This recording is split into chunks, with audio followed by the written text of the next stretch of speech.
all. I hope you all are doing great. Welcome back to your own channel Fiction Treasure. मैं हूँ आपकी friend और आज मैं आपके लिए लेकर आई हूँ मैटिल्डा का सेकंड एपिसोड। आई होप कि आप सब ने मैटिल्डा का फर्स्ट एपिसोड एंजॉय किया होगा। उस एपिसोड में जब मैटिल्डा अपने फादर से बुक खरीदने की फरमाइश करती है और उसके फादर उसे बुक खरीद कर देने से इनकार कर देते हैं, तो मैटिल्डा क्या स्टेप लेती है हम जानेंगे इस न्यू एपिसोड में। तो चलें एपिसोड स्टार्ट करते हैं। मैटिल्डा हर रोज़ दोपहर को घर में अकेली होती थी। उसका भाई स्कूल जाता था और उसके फादर अपने काम पर जाते थे और उसकी मदर घर से 8 किलोमीटर के फासले पर एक शहर था, वहाँ बिंगो खेलने जाती थी। इनको इस खेल की इतनी लत लगी हुई थी कि वो हफ्ते में 5 दिन खेलती थी। उस दिन दोपहर को जब मैटिल्डा के फादर ने उसे किताब खरीद कर देने से इनकार कर दिया था, तो मैटिल्डा खुद गाँव की पब्लिक लाइब्रेरी गई। जब वो वहाँ पहुँची तो उसने वहाँ की लाइब्रेरियन मिसेस फिलिप्स को अपना तारुफ करवाया और इनसे पूछा कि वो थोड़ी देर यहाँ बैठकर किताब पढ़ सकती है। मिसेस फिलिप्स जो है वो थोड़ा हेजिटेट हो गई जब उन्होंने एक छोटी बच्ची को बगैर पेरेंट्स के वहाँ देखा और उन्होंने इसको इतना कोई ख़ास वेलकम भी नहीं किया। मैटिल्डा ने पूछा, बच्चों की किताबें कहाँ हैं? मिसेस फिलिप्स ने इसको बताया कि वो वहाँ नीचे वाली शेल्फ में हैं और पूछा, क्या मैं तुम्हारी कोई मदद कर सकती हूँ अच्छी किताब ढूंढने में जिसमें बहुत सी तस्वीरें हों? मैटिल्डा ने कहा, नहीं, मैं मैनेज कर लूँगी, शुक्रिया।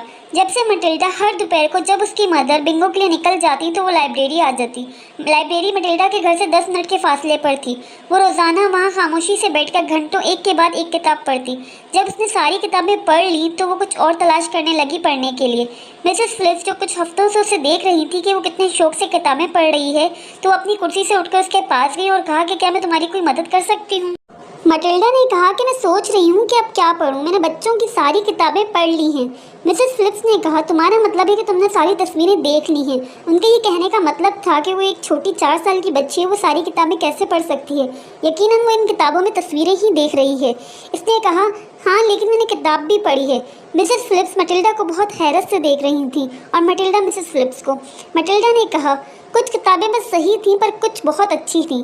मुझे सबसे ज़्यादा अच्छी किताब द सीक्रेट गार्डन लगी, जो फुल ऑफ मिस्ट्री थी। Mystery of the room behind the close door और mystery of garden behind the big wall. Mrs Phillips दंग रह गईं और पूछा, तुम्हारी उम्र कितनी है? मैटिल्डा ने कहा, 4 साल 3 महीने।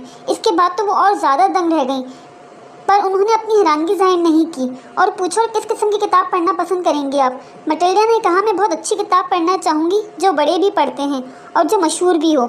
मुझे उन किताबों के नाम तो नहीं पता। तो फ्रेंड्स, कैसा लगा आपको मैटिल्डा का सेकंड एपिसोड? अगर आप इसका थर्ड एपिसोड सुनना चाहते हैं तो इस चैनल को लाइक कर दीजिए, सब्सक्राइब कर दीजिए और बेल आइकन के बटन को हिट कर दीजिए ताकि हर आने वाला न्यू एपिसोड आपको सबसे पहले मिल सके। Thanks for watching.